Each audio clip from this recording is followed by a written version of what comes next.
awai dasai tero kan heboh. Tapi kok agak lambat usul. Bisa jadi suruh bo. Alhamdulillah dengan kanda bantuan betul manyo kali bantu malah dia ada 15 boh suruh nyopah cuaca kan.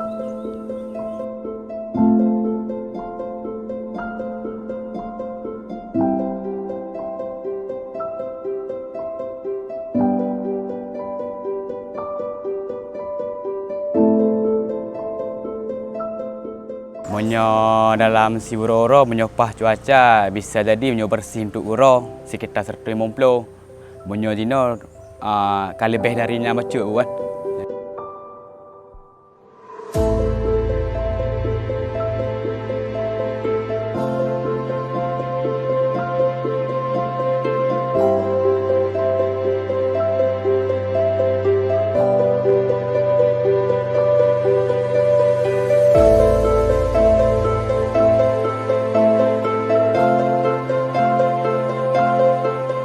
Ucap berai-rai terima kasih kepada Muzakir Baitul Aceh karena dengan berkat bantuan awak ronyo di lumpun kekeringan dan alhamdulillah rezeki pun bertambah.